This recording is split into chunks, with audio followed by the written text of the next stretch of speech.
In a beach town on the Gulf Coast of Florida, 6 local businessmen, not one of whom had ever run a restaurant in his life, decided they were going to open one anyway.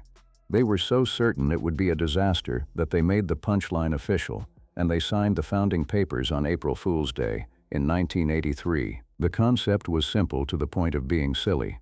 Chicken wings, cold beer, a few televisions playing the game, and waitresses in bright orange shorts. They picked a name that worked as a wink in 2 directions at once, a piece of crude slang on the one hand, and on the other the call of the owl they stuck on the sign and named Hootie. They called it Hooters, and then the joke refused to die.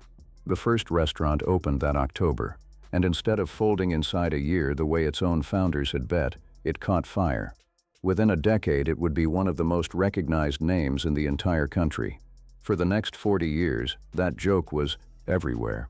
And now it is the one going out of business. When a place like Hooters finally collapses, almost everyone reaches for the same explanation, and it happens to be the wrong one. The easy story goes like this.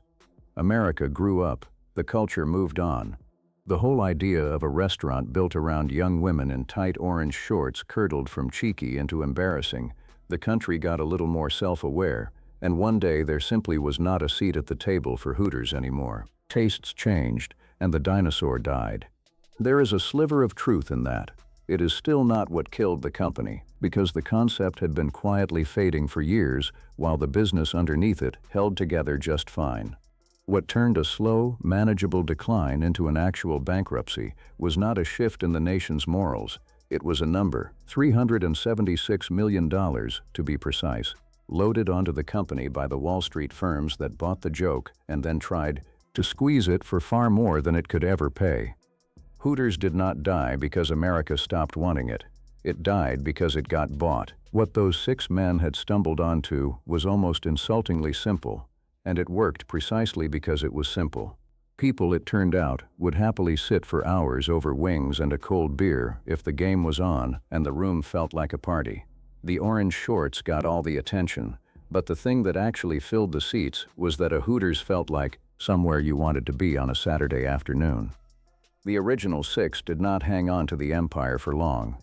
Within about a year, they sold off the rights to take the brand national, keeping only a small cluster of their own restaurants back home in Florida.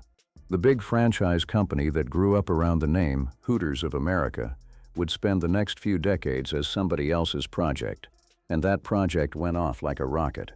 Once the company started franchising in earnest in the early 90s, Hooters multiplied across the map, one strip mall and one highway exit at a time. By 1991, there were more than 50 of them, and the chain was pulling in over $100 million a year. 2 years later, it had blown past 100 restaurants and $200 million in sales. By the middle of the decade, it was over $300 million and still climbing. But the restaurants were only ever half the story. Hooters became a full-blown piece of American pop culture, and it got there by leaning all the way into the gimmick.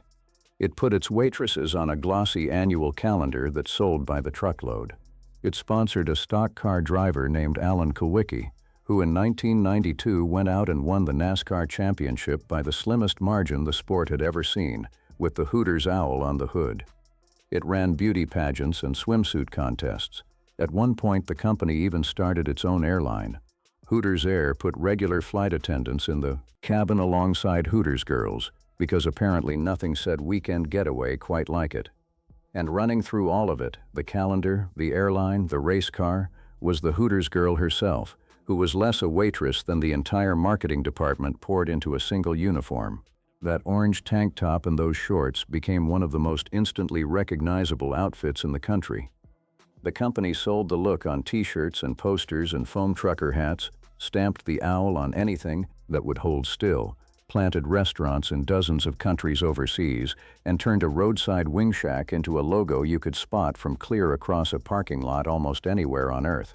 For a stretch there, Hooters was genuinely inescapable. It was a fixture of the strip mall, the default pick for a bachelor party or a guy's night out, a place that somehow managed to be a punchline and an institution at the very same time. At its peak, the chain ran well over 400 locations around the world, and in 2009, The entire Hooters system rang up something close to $1.2 billion in sales in a single year. The joke from Clearwater had become a billion-dollar empire, which is exactly the moment Wall Street started paying attention. Before the money men arrived, though, it is worth understanding what was already going soft underneath the whole idea, because the company's real troubles did not start in a boardroom. They started on the menu. Strip away the spectacle, and Hooters was, at its core, a place that sold chicken wings. For a long time, that was a genuine draw. If you wanted a plate of good wings and a few beers in front of a game, Hooters was one of the few places actually built to give you exactly that. Then wings stopped being special.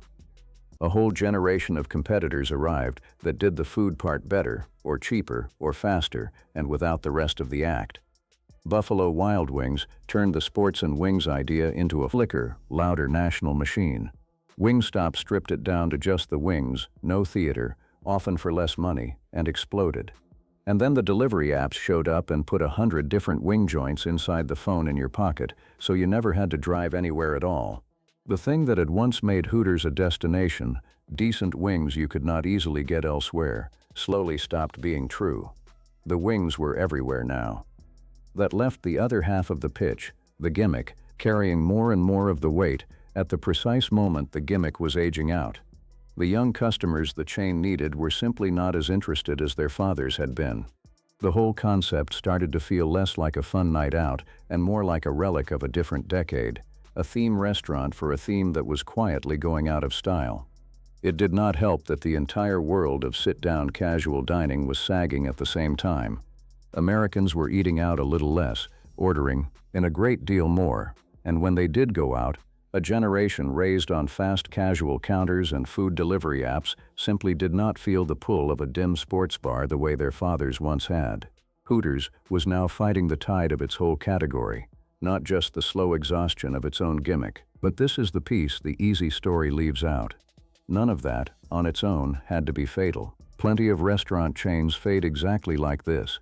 The concept cools, the crowds thin, you close your weakest locations, you tighten up, you manage the slide, and you carry on for years, even decades, as a smaller and steadier version of yourself. A slow fade is survivable. Companies survive slow fades all the time. What Hooters could not survive was doing it while owing an absolute fortune, because somewhere along the way, Hooters had stopped being a restaurant company and become a thing to be bought, sold, and borrowed against. In 2011, the company that owned the national chain was sold to a group of investors backed by private equity. That is a polite way of describing a particular kind of deal, the leveraged buyout, in which the people buying a company borrow enormous sums to do it, and then hang that borrowed money around the neck of the very company they just purchased. The business does not receive the loan. The business becomes the collateral for it. Then, in 2019, it happened all over again. Hooters of America was sold a second time to two investment firms named Nord Bay Capital and Tri-Artisan Capital Advisors in another debt-soaked deal. By the time the dust settled, the chain was carrying something on the order of $376 million in debt. Just servicing that debt, just covering the interest, was running the company close to $31 million every single year. Think about what that does to a restaurant business. Every year, before a single dollar could go toward fixing up a tired dining room, refreshing a stale menu, or actually fighting back against Wingstop, close to $31 million had to walk straight out the door just to feed the loans. It was money the restaurants desperately needed, quietly siphoned off to pay for the privilege of having been bought. And then the timing turned genuinely cruel. The pandemic swept in and emptied dining rooms across the country for months on end, gutting sales at the precise moment the company could least afford it, while that debt sat there demanding to be paid no matter how many tables sat empty. Competitors with cleaner books could spend their way through the storm, remodel, lean hard into delivery, discount to keep people walking in. Hooters could not. Nearly every spare dollar it had was already promised to a lender. This is the point where I should say what this channel is actually for, because what happens to Hooters next is the same machinery that quietly took apart half the names you grew up with. We take one of them and open it all the way up, to find the real cause of death rather than the easy one. If that is worth your time, the subscribe button handles the rest. So picture the squeeze. Sales are sliding because the concept is tired and the wings are everywhere. Costs are climbing because of inflation. And no matter what happens, that $31 million bill comes due every year regardless. A company already bleeding from a slow wound was now also being asked to run a marathon with a piano on its back. The numbers tell the whole grim story in just two figures. In 2009, Hooters did about $1.2 billion in sales. By 2024, that figure had collapsed to $678 million. The company had lost nearly half of its entire business, and it still owed everyone. From there, the end arrived the way these things usually do. Slowly, and then all at once. The closures started in earnest in 2024. That June, Hooters abruptly shut around 40 restaurants it called underperformers, blaming the familiar mix of rising costs and falling sales. By the end of the year, the chain was down to 251 locations in the United States, a drop of more than 16% in a single year. You could see the money trouble leaking out in strange places. The company's long-running NASCAR sponsorship, that decades-old marriage of the owl and the race car, fell apart when Hooters could no longer keep up with the payments, and the racing team it backed simply dropped it and went looking for a sponsor that could actually pay its bills. Then, on the 31st of March, 2025, Hooters of America did the only thing it had left to do. It filed for Chapter 11 bankruptcy in a court in Texas, crushed under that $376 million mountain of debt. The filing was meant to be an orderly affair, a controlled way to shed the debt and keep the doors open. The closures, though, kept right on coming. That June, only months into the bankruptcy, the company suddenly shuttered more than 30 additional company-owned restaurants across at least 14 states, dragging the count down toward 200. For a lot of the people who worked there was no warning at all. Staff turned up for a shift to find the locks changed, the kitchen cold, the whole place simply switched off. A company that had spent 40 years selling itself as the good time spot was, in the end, closing its restaurants the way every other failing chain does. Abruptly, quietly, and by order of a courtroom hundreds of miles away. The places that had once been packed for the game went dark, one strip mall at a time. The orange signs came down, the owl peeled off the wall, and in City people drove past their local Hooters to find the lights off and a notice taped to the door. The restaurant, the thing that had launched 1,000 imitators and practically invented its own restaurant category, was being dismantled in real time. And the cause of death written on the paperwork was not the culture war that everyone wanted to argue about. It was the debt. And here is the twist that sets Hooters apart from almost every other autopsy. When the bankruptcy dust settled, the people who stepped in to buy the brand back out of the wreckage were not some fresh fund, not another set of financiers looking to flip it. They were the original founders, the Clearwater Group, the same side that had signed those papers as a joke back in 1983. Through their original company and a partner, the founding group bought up most of what was left, somewhere around 140 restaurants, wiped out that crushing debt in the restructuring, and turned Hooters back into roughly what it had been at the very start. A brand run by people who actually cared about it, instead of a balance sheet to be optimized. And they made their diagnosis plain. One of the men tied to that original restaurant said, more or less outright, that private equity had taken the place too far, had pushed the racy side of it harder and harder chasing money, until the soul of the thing got lost somewhere along the way. So now the new old owners are trying to wind it back. They are talking about a return to the roots, a more modest version of the uniform, fewer of the things the corporate owners had cranked up, a slightly gentler and more family-friendly Hooters, much closer to the beach bar the six of them thought they were opening in the first place. Whether that can actually work is a genuinely open question. The world that made Hooters a billion-dollar name is gone. The wings really are everywhere now, and nostalgia does not always cover the rent, but there is something almost poetic in how it ended. The Wall Street firms that were so sure they could turn the joke into a fortune are the ones who blew it up. And the jokers who never expected it to work in the first place are the only ones left standing in the rubble, quietly trying to put their little beach bar back together. So the joke gets the last laugh, sort of, assuming it can still find a punchline that lands in 2025.